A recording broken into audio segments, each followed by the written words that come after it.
Ricardo se vestiu de trapos para testar o filho. Ele só queria encontrar um pingo de bondade no coração de Theo. Mas o jovem o esmagou na frente de todos. O milionário não sabia, mas seu teste doloroso apenas começou. O som de taças de cristal enchia o salão luxuoso. Theo erguia um brinde, o relógio de ouro brilhando em seu pulso. De repente, uma figura suja e curvada se aproximou. Era Ricardo, coberto por um casaco rasgado e o rosto manchado. Ele estendeu a mão trêmula. Filho, uma ajuda. Theo olhou com nojo. Ele não reconheceu o próprio pai. Na frente de investidores e amigos, empurrou o velho com força. Ricardo caiu no chão de mármore polido. A bebida cara de Theo derramou sobre os trapos do pai. Segurança! Gritou Theo, o rosto vermelho de raiva. Tirem este lixo daqui agora! Risadas nervosas ecoaram pelo salão. Ninguém ajudou o homem caído. Alguns convidados viraram o rosto, fingindo não ver. A namorada de Theo apertou seu braço, rindo com desprezo. Que nojo, amor! Theo olhou para a plateia, o peito estufado de arrogância. Prestem atenção, disse ele em voz alta. É assim que tratamos quem não pertence ao nosso mundo. Que isso fique bem claro para todos. A humilhação era a regra do jogo. Perto dali, um investidor suíço observava a cena, a expressão fria. Um contrato de 100 milhões de reais dependia da imagem de Theo naquela noite. 2 seguranças enormes chegaram. Agarraram os braços de Ricardo com brutalidade. Começaram a arrastá-lo para a saída de serviço. A humilhação estava prestes a ser completa. Mas então, com a voz rouca, Ricardo falou. Não para Theo. Falou diretamente com o investidor suíço. Em alemão perfeito, ele disse.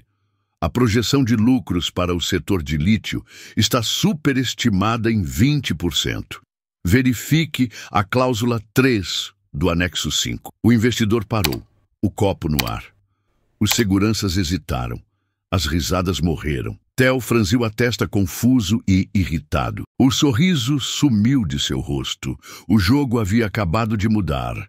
A frase em alemão pairou no ar, nítida como o corte de uma navalha. Herr Ziegler, o investidor suíço, congelou. Seus olhos, antes frios e desinteressados, agora estavam fixos na figura caída no chão. Os seguranças, homens enormes acostumados a obedecer ordens sem pensar, pararam. As mãos que prendiam Ricardo afrouxaram.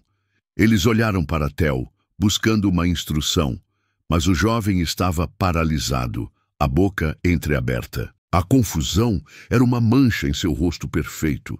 O que estava acontecendo? Como um mendigo de rua poderia saber os detalhes de uma negociação confidencial? E em alemão fluente, o silêncio no salão era total. A música havia parado. O zumbido das conversas paralelas desaparecido. Centenas de pares de olhos estavam cravados na cena, esperando. Soltem-no! Ordenou Ziegler, sua voz ressoando com uma autoridade que superava a de Theo. Os seguranças obedeceram instantaneamente, dando um passo para trás. Lentamente, com uma dignidade que parecia impossível para alguém em seu estado, Ricardo se apoiou nos cotovelos. Ele não aceitou a mão que um garçom, de repente prestativo, lhe ofereceu. Ele se levantou sozinho. Cada movimento era deliberado, pesado. A dor no ombro era real, mas ele a ignorou. Tirou a poeira do casaco rasgado. Seu corpo, antes curvado pela submissão do disfarce, agora se endireitava. Ele parecia mais alto, mais sólido. O olhar perdido de um pedinte foi substituído por uma chama de inteligência fria e cortante. Você, disse Ricardo, ainda com a voz rouca, mas agora firme, apontando um dedo sujo para Theo. Você se apresenta como o futuro desta empresa. Não era uma pergunta, era uma acusação. Você fala de inovação, de visão, de liderança. Ele deu um passo à frente. Theo, instintivamente, deu um passo para trás. Mas você não leu o anexo 3 do contrato com os fornecedores de lítio, leu? O anexo que eu mesmo redigi há 10 anos, que garante exclusividade, mas exige um reinvestimento de 40% do lucro líquido em pesquisa e desenvolvimento local. Um anexo que você ignorou completamente em sua proposta para o Sr. Ziegler. A plateia prendeu a respiração. A namorada de Theo o soltou. Os amigos se afastaram.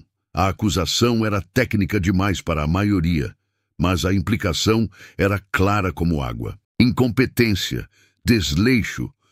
Theo gaguejou. Isso é um absurdo. Quem é você para saber disso? É um espião? Um louco? Mas sua voz tremia.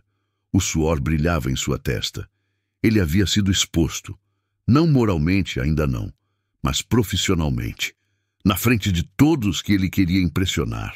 Ricardo deu um sorriso mínimo, um gesto que não alcançou seus olhos. Eu tenho todo o direito de estar aqui, disse ele, a voz subindo, projetando-se pelo salão. Segundo o Estatuto da Companhia, artigo 57, parágrafo 2, o fundador tem acesso irrestrito e permanente a qualquer evento ou propriedade da empresa. Verifique, se quiser. Ninguém precisou verificar. A revelação pairava no ar, tão pesada e real que podia ser tocada. Fundador. A palavra ecoou na mente de todos. Theo olhou para o rosto sujo do homem, para os cabelos emaranhados, para as roupas fétidas e, pela primeira vez, procurou de verdade. Procurou um traço familiar. E então o terror começou a se instalar em seus olhos. Não, sussurrou ele. Não pode ser. Com um movimento lento, Ricardo levou as mãos ao rosto. Ele limpou a sujeira da bochecha. Tirou o gorro imundo, revelando o cabelo grisalho. Agora desgrenhado, mas inconfundível. Ele se livrou do casaco pesado e rasgado. Por baixo, usava uma camisa simples, amassada e manchada. Mas era a camisa de um homem, não de um espectro. A transformação foi chocante. O mendigo desapareceu. Em seu lugar estava a estrutura óssea, o olhar penetrante e a presença inegável do homem que construiu aquele império do zero. Do outro lado do salão, um homem mais velho, de terno elegante, deixou sua taça cair no chão. O som do vidro se estilhaçando foi o único ruído no silêncio mortal. Senhor Ricardo, disse Afonso, o diretor mais antigo do conselho, a voz embargada pela incredulidade. O nome foi dito, e com ele a realidade desabou sobre todos. Sussurros se espalharam como um incêndio. Celulares foram erguidos, não para gravar um mendigo sendo humilhado, mas para capturar a ressurreição de uma lenda. O homem que todos pensavam estar aposentado, viajando pelo mundo, estava ali. Ricardo ignorou a todos. Seus olhos estavam fixos em seu filho, em Theo, cujo rosto passou do branco pálido para um vermelho febril de humilhação e pânico. Pai?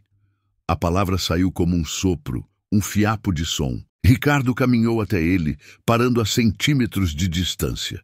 O cheiro de champanhe e sujeira ainda estava em suas roupas. Você não estava vendendo uma parceria de 100 milhões de reais, Theo, disse Ricardo, a voz baixa, letal, para que só o filho e os mais próximos ouvissem. Você estava entregando a tecnologia de bateria que desenvolvemos por uma década. O coração da empresa, o futuro. E estava fazendo isso por um valor que, para o Sr. Ziegler, seria um roubo. Os 100 milhões não eram o prêmio, seriam a multa que pagaríamos pela sua ignorância. A sanção foi imediata e brutal. Theo olhou ao redor, procurando apoio, um rosto amigo. Encontrou apenas olhares de desprezo, de pena, de choque. Seus amigos, antes tão próximos, agora pareciam estar a quilômetros de distância. Sua namorada não conseguia encará-lo. Herr Ziegler se aproximou, ignorando Theo completamente. Ele se dirigiu a Ricardo com um respeito profundo.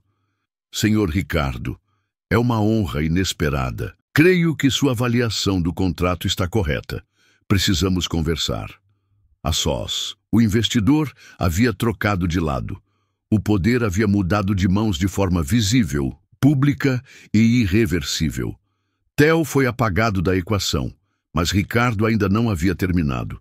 Ele tocou o braço de Ziegler levemente, um pedido silencioso para que esperasse. Ele se virou uma última vez para a estátua de gelo que era seu filho. Seus olhos não continham raiva. Continham algo muito pior, uma decepção profunda, um peso esmagador. O teste de hoje era sobre caráter, Theo. E você falhou de forma espetacular, disse Ricardo. Mas sua avaliação profissional, essa ainda está de pé. Ele olhou para o relógio de ouro no pulso do filho. A reunião do conselho para aprovar sua presidência será amanhã, às 9 da manhã, na sala principal. E eu estarei lá. Ele fez uma pausa, deixando o peso da ameaça assentar. Esteja preparado para defender cada uma de suas decisões. Todas elas. Sem dizer mais uma palavra, Ricardo virou as costas para o filho. Ele caminhou em direção a Afonso e a um estarrecido Herr Ziegler. Juntos, os três se moveram em direção a uma sala privada, deixando Theo sozinho no centro do salão. Sozinho, com o peso de 100 milhões de olhares sobre ele. O protagonista de uma festa que, de repente, se transformou em seu próprio funeral social e profissional. O teste de caráter havia terminado. A guerra pelo Império estava prestes a começar. Theo não correu. Correr seria um sinal de fraqueza.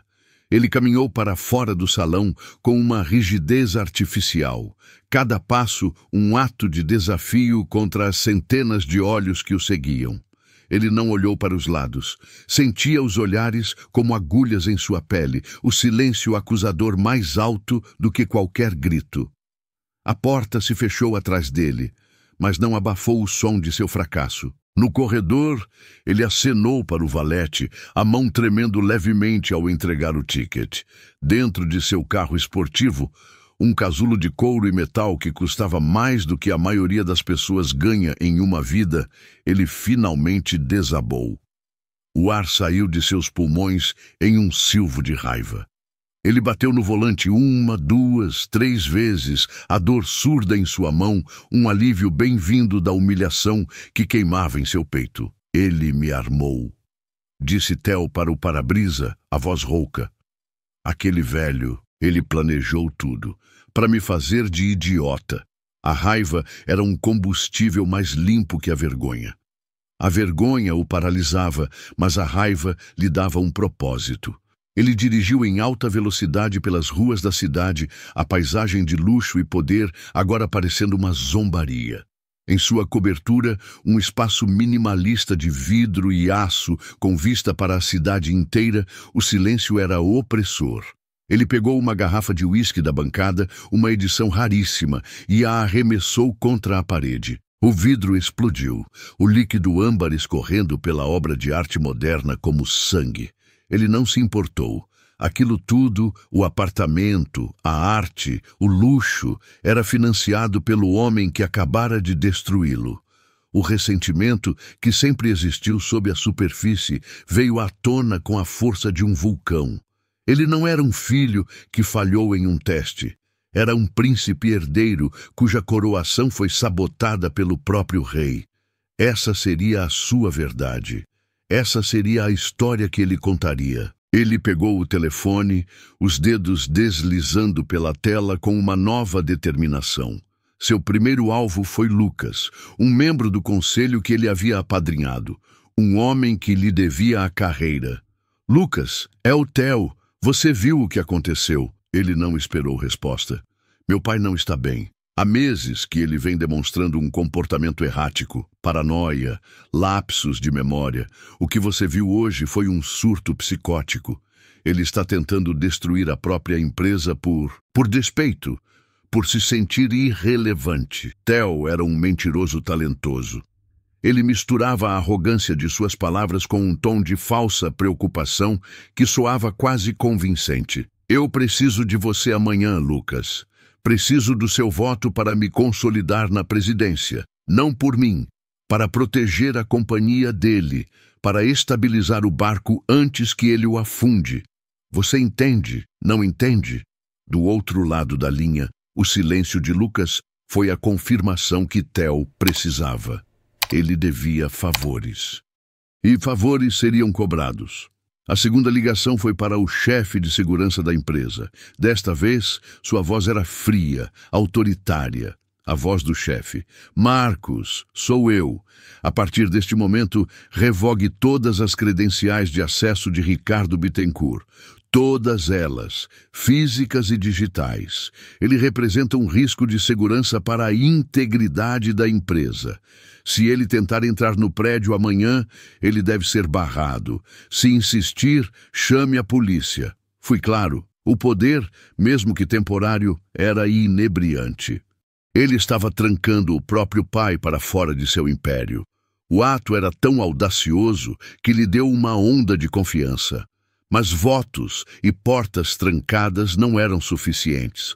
Ele precisava destruir a credibilidade de Ricardo de forma pública e definitiva. Ele se lembrou de algo, uma conversa que ouviu de relance entre seu pai e Afonso, meses atrás. Algo sobre exames, um neurologista, um diagnóstico que Ricardo queria manter em segredo. Provavelmente não era nada, talvez um check-up de rotina. Mas na guerra de narrativas, a insinuação era mais poderosa que a verdade. Ele abriu o contato de um jornalista financeiro conhecido por publicar furos de reportagem e boatos de mercado. Começou a digitar uma mensagem anônima, cuidadosamente elaborada. Falava de um grave declínio cognitivo, de uma luta interna pelo poder, de uma instabilidade perigosa no comando. A semente da dúvida estava plantada. Ela floresceria durante a noite, bem a tempo de envenenar a reunião do conselho pela manhã. Enquanto isso, em uma sala de reuniões privada do centro de eventos, Ricardo estava sentado em silêncio. Diante dele, Herr Ziegler e o leal Afonso. O investidor suíço era pragmático. Ricardo, eu estou do seu lado. O que seu filho fez foi inaceitável. Mas uma guerra familiar na imprensa pode derrubar o preço das ações. Precisamos agir com cuidado. Afonso, no entanto, via além dos números. Ele via a traição. Cuidado! Ricardo, ele tentou te humilhar, te tratar como lixo. Ele não tem caráter, não tem respeito. Ele não é seu filho, é um predador que cresceu dentro da sua casa. Ricardo ouvia, o rosto uma máscara de pedra. O teste que ele planejara era para ser uma lição dura, mas privada. Ele revelaria sua identidade, repreenderia o filho, o forçaria a um período de humildade e aprendizado. Mas a crueldade pública de Theo, a falta de qualquer hesitação ou remorso, o chocou profundamente. E agora, a resposta de Theo à sua exposição não era arrependimento. Era guerra total. O celular de Afonso vibrou. Ele olhou a mensagem, o rosto se contorcendo em uma carranca. É a minha assistente, disse ele, a voz tensa. Theo está ligando para todos os membros do conselho. Está espalhando que você está senil, que teve um surto. Ele acabou de revogar suas credenciais de acesso ao prédio. Aquela foi a gota d'água, o momento da decisão. Ricardo ergueu o olhar. A dor da decepção ainda estava lá, mas agora havia algo mais. Uma resolução fria como o aço. A esperança de salvar o filho havia morrido. Agora, restava apenas o dever de salvar seu legado. Ele se inclinou para a frente, as mãos pousadas sobre a mesa de mogno. Afonso, ligue para a nossa equipe jurídica. Quero que preparem uma moção de emergência para a destituição de um membro do conselho por conduta antiética. Ele se virou para Ziegler. Herr Ziegler, o senhor estaria disposto a formalizar sua intenção de investimento, condicionando-a à minha retomada imediata do controle da empresa? O investidor sorriu. Com o maior prazer, Ricardo. Ricardo então se levantou, o corpo não mais curvado pelo disfarce, mas ereto com o peso de uma nova missão. Ele me deixou sem escolha, disse ele, a voz baixa e ressoando com um poder redescoberto. Isto não é mais sobre ensinar uma lição. É sobre uma extração, um expurgo.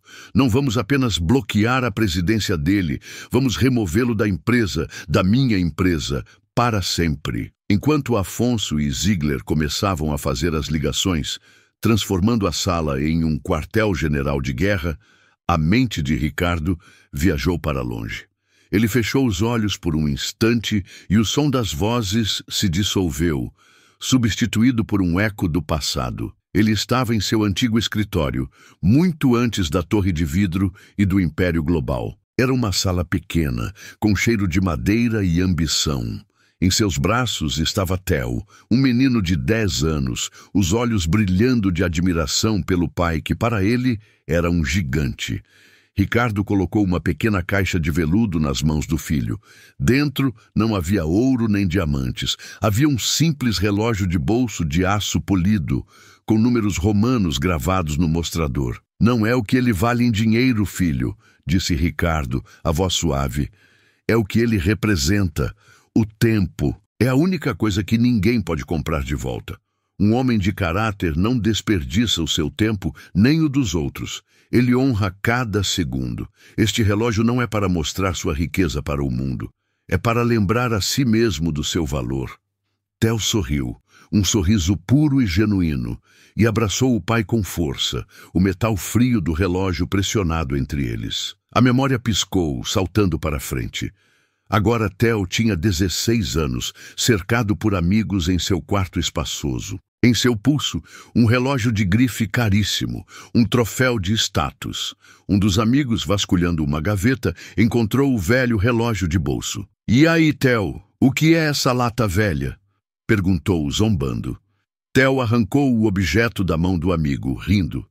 "Ah, isso, um presente antigo do meu pai. Filosofia barata." Sem um pingo de hesitação, ele atirou o relógio em uma caixa de entulho no canto do quarto.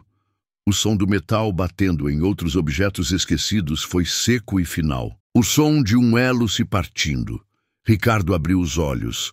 A sala de reuniões voltou ao foco. A dor daquela lembrança, nítida como um caco de vidro, endureceu ainda mais sua expressão. A traição daquela noite não foi a primeira. Foi apenas a mais pública. A guerra não era mais sobre o futuro da empresa. Era sobre o eco de um relógio jogado no lixo. A noite foi longa.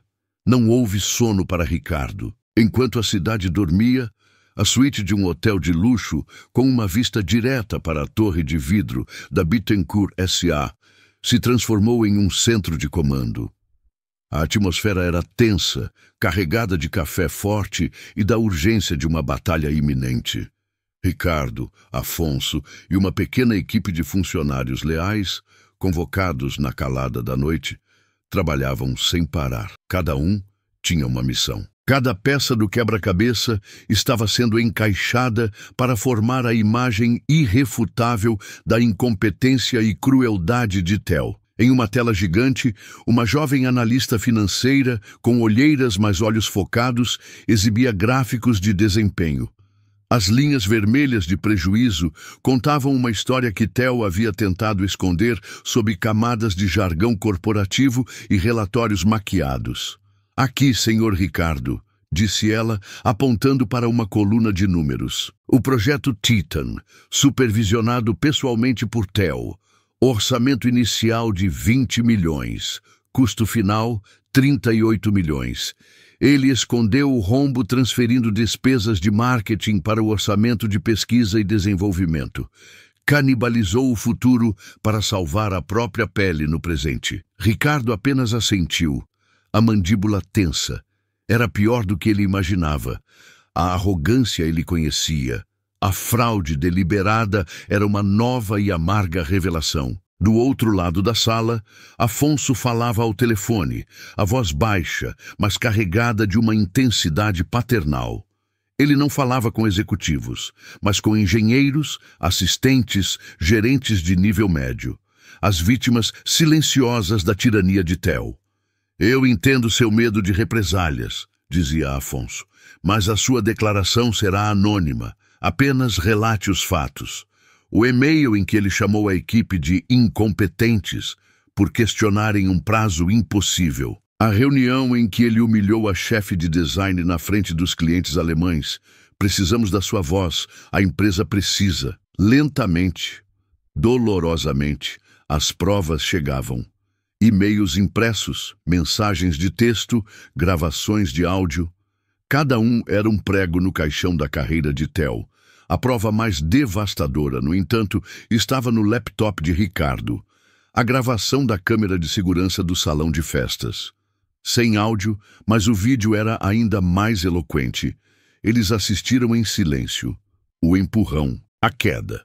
O líquido escuro manchando as roupas do pai. O sorriso de escárnio no rosto de Theo. A risada de sua namorada. A indiferença da multidão. Visto ali, na luz fria da tela, o ato perdia o calor do momento e se revelava em sua essência. Um espetáculo de poder cruel, executado por um homem que via a vulnerabilidade não como algo a ser protegido, mas como algo a ser esmagado. Ricardo assistiu uma vez e foi o suficiente. Ele fechou o laptop. "Temos o que precisamos", disse ele. A preparação estava completa. Era um arsenal de fatos, números e testemunhos, uma arma apontada diretamente para o coração do reinado de Theo. Do outro lado da rua, no topo da torre, Theo também não havia dormido. Ele se sentia como um rei em seu castelo, um rei sitiado. Ele andava de um lado para o outro no escritório de seu pai, o escritório que em poucas horas seria oficialmente seu. A adrenalina o mantinha de pé. Ele viu a notícia aparecer em um blog financeiro às 6 da manhã, como planejado. Crise de liderança na Bittencourt? Fontes internas questionam saúde do fundador Ricardo Bittencourt às vésperas de transição de poder. Um sorriso tenso surgiu em seus lábios.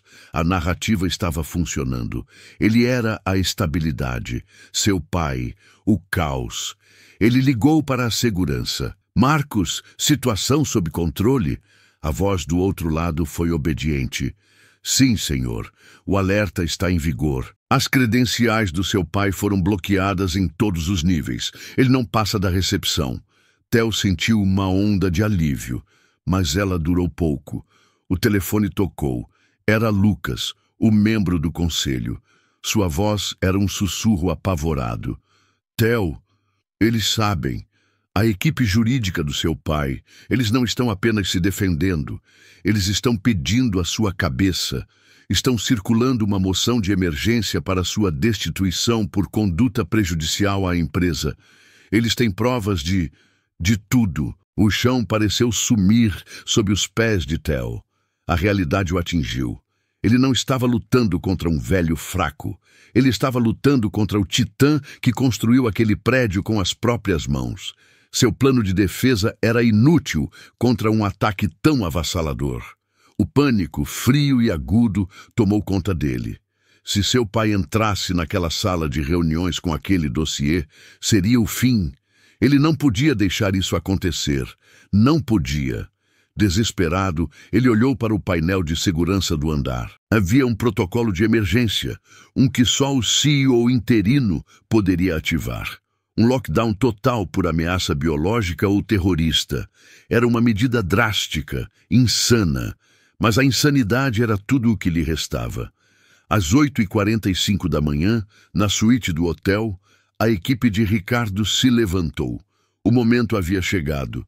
Estavam prontos para cruzar a rua e marchar para a batalha. Ricardo pegou a pasta preta contendo o resumo das provas. Foi quando Afonso olhou para a televisão que exibia um canal de notícias financeiras. A imagem mudou para uma reportagem ao vivo. Na tela, a fachada da Torre Bittencourt. "Interrompemos nossa programação", disse a repórter, com notícias de última hora. Um alerta de segurança de alto nível foi emitido para a sede da Bittencourt S.A. A ala executiva, incluindo a sala do conselho, foi colocada em um lockdown total e imediato. Ninguém entra, ninguém sai. A equipe inteira congelou. Eles se entreolharam, a compreensão aterrorizante surgindo em seus rostos. Ricardo se aproximou da janela. Lá embaixo, carros de polícia começavam a chegar, as sirenes silenciosas, mas as luzes piscando, criando um perímetro. Era uma barreira, uma fortaleza. Theo não havia apenas trancado a porta. Ele havia isolado o campo de batalha. Ricardo e seu arsenal de provas estavam presos, impotentes, a poucos metros de distância. Eles podiam ver o castelo, Mas o portão havia sido fechado e a ponte levadiça erguida. A reunião começaria em 15 minutos. E o herói, no momento final, estava encurralado. 9 horas da manhã.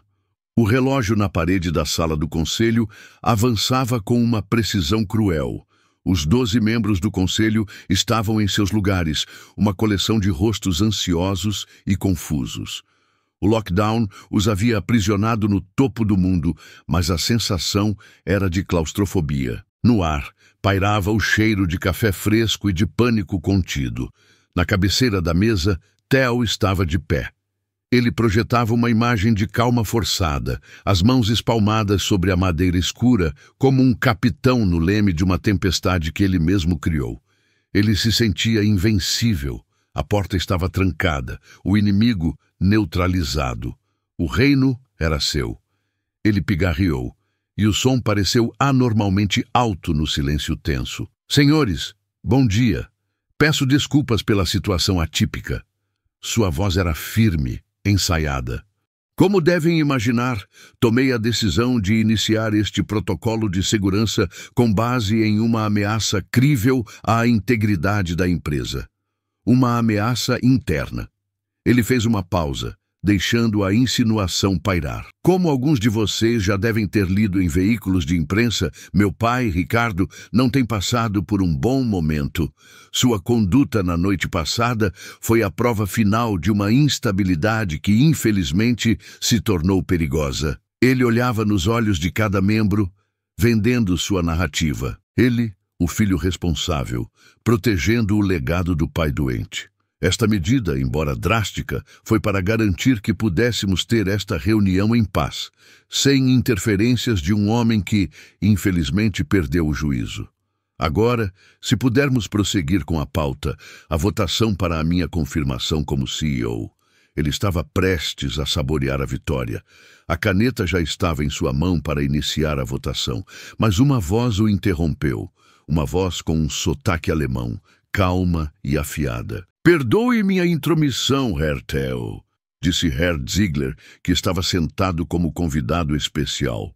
Mas, como um futuro parceiro de investimento, sinto que esta reunião está incompleta sem a presença do fundador. Theo sorriu com condescendência.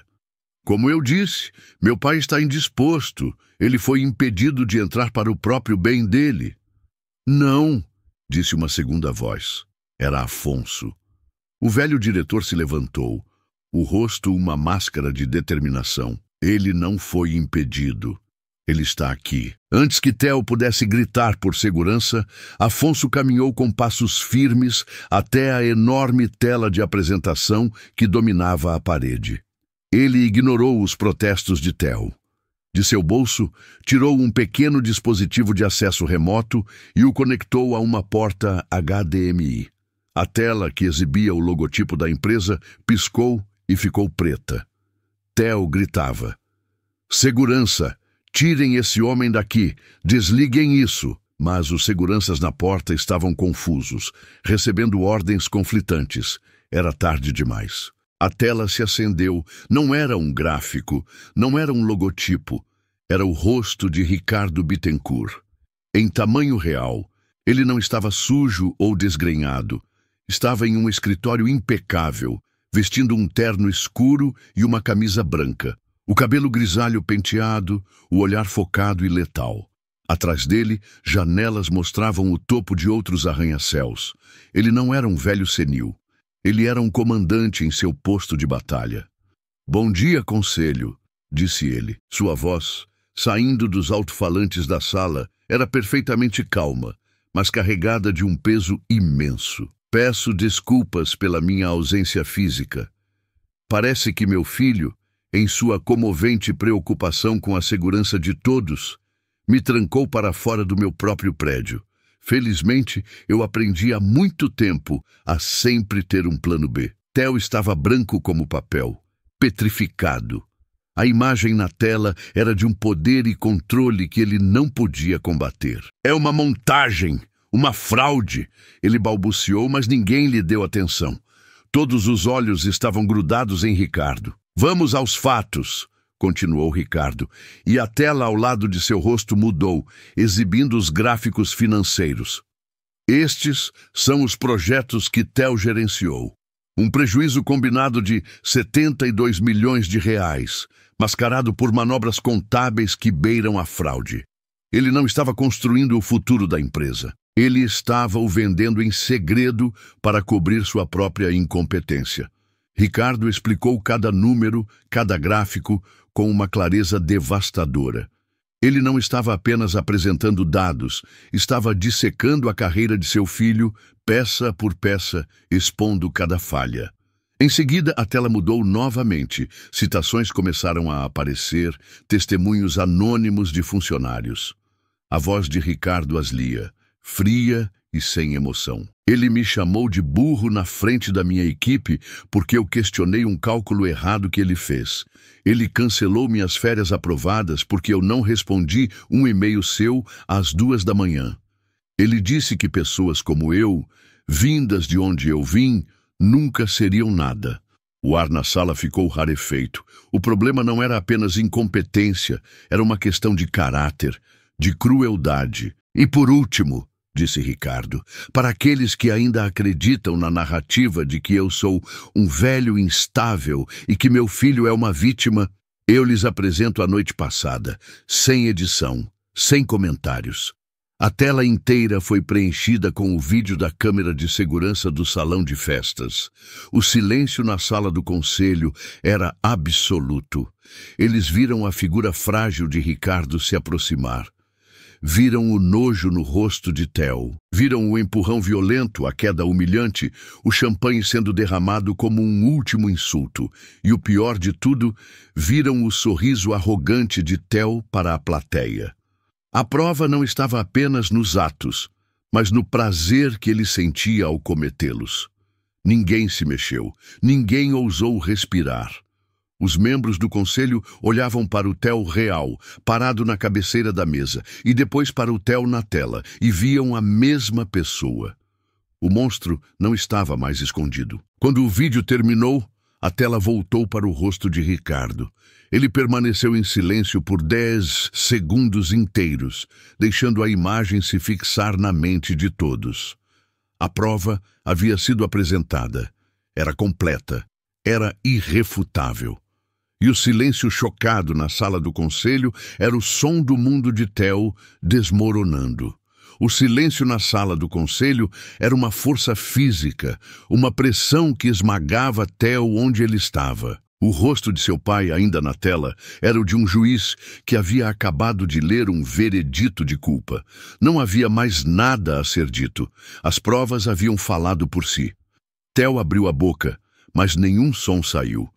Ele olhou para os rostos ao redor da mesa, procurando um único olhar de simpatia, um vislumbre de dúvida. Não encontrou nada. Encontrou apenas o reflexo de sua própria monstruosidade nos olhos chocados de seus colegas. Eles não o viam mais como um líder, um herdeiro. Eles viam um mentiroso, um incompetente e um tirano. A voz de Ricardo quebrou o silêncio precisa e sem emoção. Afonso, por favor, distribua a moção. Como se estivesse esperando o comando, o velho diretor pegou uma pilha de documentos de sua pasta e entregou uma cópia a cada membro do conselho. O título, em letras garrafais, era claro: Moção de emergência para destituição imediata e demissão por justa causa. O nome de Theo estava logo abaixo. Ricardo não tirou os olhos da câmera. A moção pede a remoção imediata de Theo Bittencourt do Conselho de Administração e sua demissão da empresa, com efeito imediato, por quebra de confiança, conduta antiética e ações deliberadamente prejudiciais aos interesses da companhia. Coloco a moção em votação. Aqueles a favor, por favor, levantem a mão. A primeira mão a se erguer foi a de Afonso, firme, sem hesitação. A segunda foi a de uma diretora que Theo havia tentado sabotar meses antes. A terceira, a de outra. Em menos de 5 segundos, 11 mãos estavam no ar. Apenas uma permanecia sobre a mesa, a mão de Lucas, o jovem que Theo havia promovido, o homem que lhe devia a carreira. Seus olhos encontraram os de Theo por um instante. Neles, Theo viu não a lealdade que esperava, mas o medo e o nojo de um homem que percebia ter apostado no cavalo errado. Lentamente, com o peso de sua própria covardia, a mão de Lucas também se ergueu, unânime. Foi nesse momento que Theo quebrou. A fachada de controle se estilhaçou, revelando a fúria impotente por baixo. "Não!" Ele gritou, a voz estridente e irreconhecível. "Vocês não podem fazer isso comigo. Eu sou um Bittencourt. Essa empresa é minha por direito. Minha!" Ele avançou em direção à tela, o punho erguido, como se pudesse socar o rosto fantasmagórico de seu pai. "Você, seu velho decrépito, você me armou. Você nunca quis que eu vencesse." A voz de Ricardo permaneceu calma, o que só enfureceu Theo ainda mais. "Marcos", disse Ricardo, falando com o chefe de segurança que observava paralisado perto da porta. "O Sr. Theo não é mais um funcionário desta empresa. Por favor, recolha seus itens de propriedade da companhia e o escolte para fora do prédio." A ironia era esmagadora. O homem que havia dado a ordem para trancar o pai para fora era agora o alvo. Marcos, o chefe de segurança, um homem cuja lealdade pertencia à cadeira do poder e não à pessoa nela, assentiu. "Sim, senhor." Ele e outro guarda se aproximaram de Theo. "Não toquem em mim!" gritou Theo recuando. "Eu pago o salário de vocês." Marcos não hesitou. Com um movimento rápido, ele pegou o crachá de identificação pendurado no pescoço de Theo e o arrancou. O som do plástico se partindo foi chocantemente alto. "O laptop e o celular da empresa, por favor, senhor." Theo se recusou. Os guardas o seguraram um de cada lado, e enquanto um o imobilizava, o outro pegava o celular de seu bolso e fechava o laptop sobre a mesa. Cada objeto removido era um pedaço de sua identidade sendo arrancado. Ele não era mais o chefe. Ele não era mais ninguém. Enquanto o arrastavam para a porta, Herr Ziegler levantou-se. "Senhor Theo", disse o investidor, a voz cheia de um desprezo gelado. "Na vida e nos negócios, o caráter é o único ativo que não se pode comprar. E o senhor, meu jovem, está completamente falido." Arrastado para o corredor, Theo olhou uma última vez para a tela. Para o rosto de seu pai. Ricardo o encarou sem ódio, sem pena. Apenas um vazio final. "O lockdown foi suspenso, Theo", disse Ricardo. "A saída está liberada para você." A tela ficou preta. A sanção final foi a mais silenciosa. Ao ser levado pelo corredor, as portas dos escritórios começaram a se abrir. O alerta de segurança havia sido cancelado. Os funcionários, curiosos com os gritos, saíram para ver. E eles viram. Viram o homem que os humilhava, que os aterrorizava, sendo segurado por seguranças, o rosto manchado de lágrimas de raiva, despojado de todos os seus símbolos de poder. Ninguém zombou, ninguém aplaudiu, eles apenas observaram. O silêncio deles era um julgamento coletivo, um testemunho mudo da justiça que finalmente chegara. Era um corredor polonês de olhos silenciosos.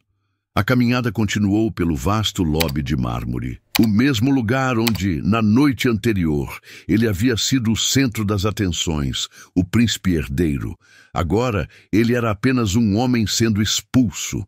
Os seguranças não o levaram para a garagem privativa. Eles o levaram através das portas de vidro giratórias da entrada principal. E o empurraram para a calçada, sob a luz dura do sol do meio-dia. Sozinho. O tráfego da cidade passava indiferente. Theo se virou e olhou para cima, para a imensa torre de vidro e aço que carregava seu nome. O nome de sua família. Um monumento ao poder e ao legado que ele acabara de perder para sempre. A queda não foi apenas uma demissão. Foi um apagamento. Na sala do conselho, o vazio deixado pela saída de Theo era palpável. A porta fechada parecia uma lápide. Os membros do conselho permaneceram em seus lugares, imóveis, o eco dos gritos de Theo ainda reverberando em suas mentes.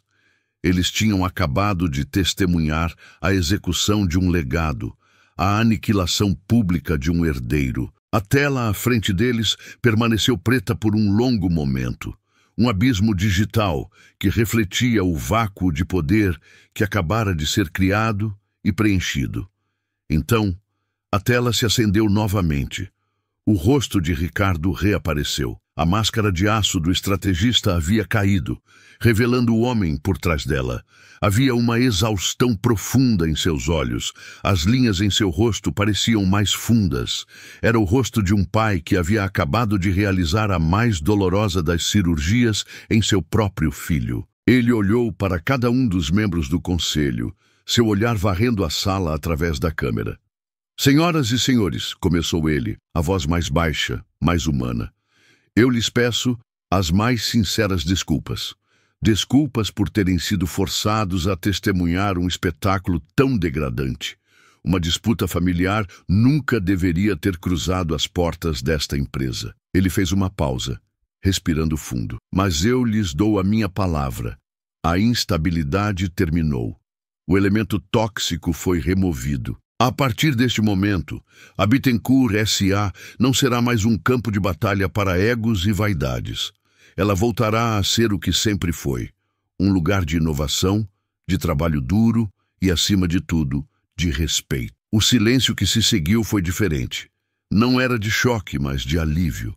Afonso foi o primeiro a quebrar o protocolo. Ele se levantou e, falando diretamente para a tela, começou a aplaudir. Um aplauso lento, deliberado e cheio de emoção. Um por um, os outros membros do conselho se juntaram a ele, levantando-se de suas cadeiras. Não era um aplauso para um CEO. Era uma homenagem a um fundador, a um homem que teve a coragem de sacrificar uma parte de si mesmo para salvar o todo. Você não nos deve desculpas, Ricardo, disse a diretora que Theo tentara sabotar. Você nos salvou. Bem-vindo de volta ao seu lugar.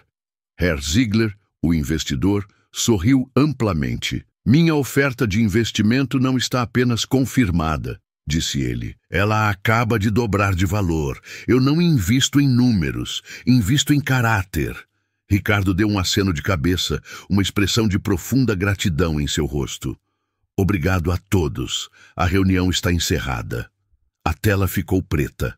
A câmera se afastou, revelando que Ricardo não estava em um escritório sofisticado, mas na mesma suíte de hotel que servira de quartel-general. A pequena equipe de analistas e advogados que o ajudara estava ali, em silêncio, observando-o com uma reverência que beirava a adoração. O peso do que eles haviam acabado de realizar pairava na sala. Ricardo se levantou lentamente da cadeira. Por um momento, ele pareceu apenas um homem velho e cansado. Então, a jovem analista financeira, a mesma que revelara as fraudes de Theo, deu um passo à frente e começou a aplaudir timidamente. Seu gesto quebrou o feitiço. O advogado se juntou a ela e logo a sala estava cheia de um aplauso genuíno, vindo não de uma obrigação corporativa, mas do coração. Ricardo, um homem que raramente mostrava emoção, sentiu os olhos arderem. Ele ergueu a mão, pedindo silêncio. Ele não deu um discurso. Em vez disso, caminhou até cada um deles, apertou a mão do advogado, colocou a mão no ombro da analista. O seu trabalho foi impecável, sua coragem ainda maior. Obrigado. Ele olhou para o pequeno grupo. Nós fizemos isso, juntos. Naquele momento, ele não era o bilionário dono de tudo. Era um líder reconhecendo sua tropa.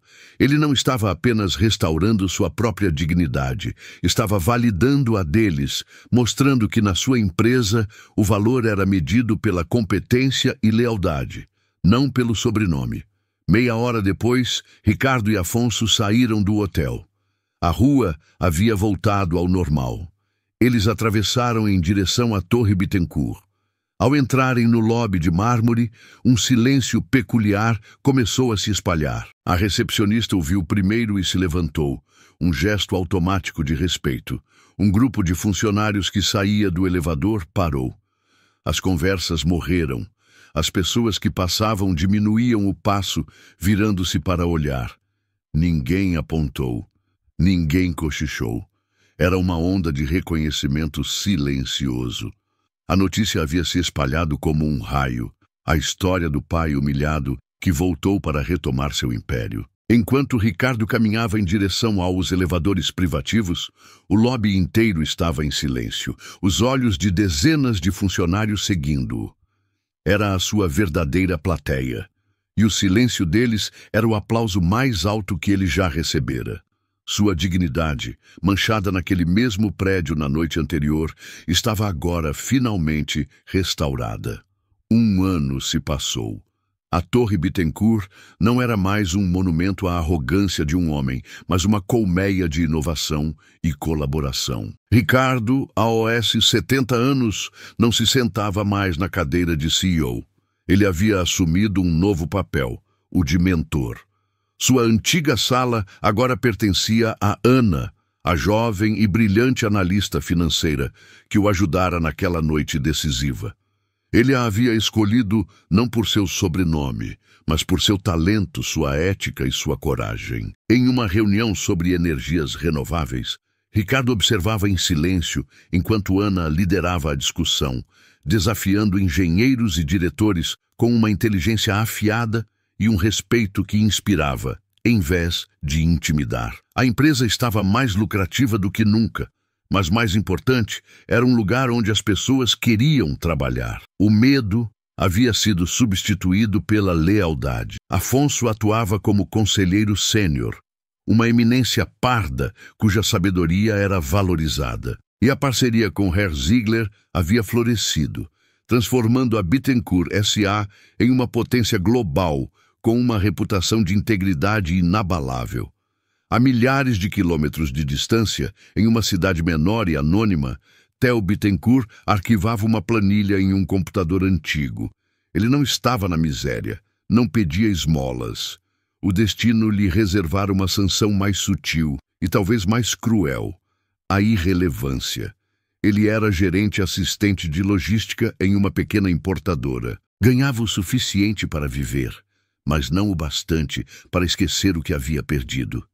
Seu mundo, antes feito de coberturas e carros de luxo, agora se resumia a um cubículo cinza e um apartamento alugado. Um estagiário se aproximou, o rosto pálido de pavor. Senhor Theo, eu cometi um erro no pedido de embarque. O antigo Theo teria gritado, humilhado o garoto. O novo Theo apenas suspirou, um som pesado, cansado. Ele se virou para o jovem, o fogo em seus olhos há muito extinto. Tudo bem, disse ele, a voz baixa. Sente-se, vamos consertar isso juntos. Ele havia perdido um império, mas no processo talvez estivesse dolorosamente encontrando um resquício de humanidade. No topo da torre, o sol se punha, pintando o céu de laranja e roxo. Ricardo estava sozinho em seu novo escritório, menor, mais pessoal. Ele não olhava os relatórios finais do dia. Abriu a gaveta de sua mesa e tirou de lá um objeto que não brilhava. O velho relógio de bolso de aço, o símbolo. Ele o segurava na palma da mão, sentindo o peso do metal e das memórias. Não era um troféu de sua vitória, mas uma lembrança perpétua do preço daquela vitória. Uma lembrança do filho que ele teve que destruir para talvez um dia salvá-lo. Com um movimento suave do polegar, ele deu corda no relógio. O tic-tac suave e constante era o único som na sala, o som do tempo marchando em frente, curando algumas feridas, consagrando outras. Ele se levantou e olhou pela janela, a cidade se acender. O legado estava seguro, a dignidade restaurada. O tempo finalmente estava de volta ao seu devido lugar. A história de Ricardo e Theo é um lembrete brutal de que o verdadeiro valor de uma pessoa não está em sua conta bancária, mas em suas ações quando acredita que ninguém importante está olhando. Até que ponto o poder e o privilégio podem cegar alguém para a sua própria humanidade? E o que realmente define nosso caráter? As grandes conquistas que exibimos para o mundo ou os pequenos atos de compaixão que praticamos quando não há plateia? Você já presenciou uma situação onde a verdadeira natureza de alguém Foi revelada pela forma como trataram uma pessoa que aparentemente não tinha nada a oferecer? Ou talvez você mesmo já tenha sido testado de uma forma inesperada, forçado a escolher entre o que é fácil e o que é certo. Deixe sua história ou sua reflexão nos comentários. Acreditamos que cada experiência compartilhada nos torna mais sábios. Se esta fábula moderna tocou você, não se esqueça de deixar o seu gostei e de compartilhar este vídeo. Inscreva-se no canal para mais histórias que nos fazem pensar.